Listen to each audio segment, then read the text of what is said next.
možete odati da nismo tamo?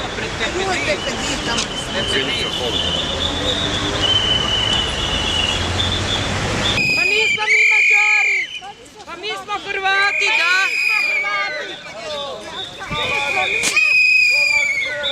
Jebem ti, baka nije gladna.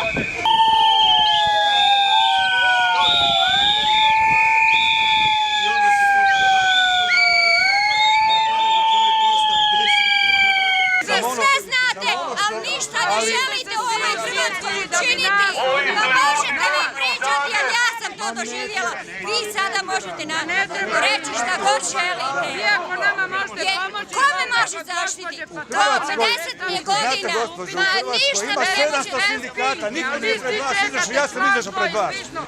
Odmaknite se od predstavnika sindikata, mi smo samo došli da vam kažemo, sram vas bilo u cijelo ime hrvatskog radništva.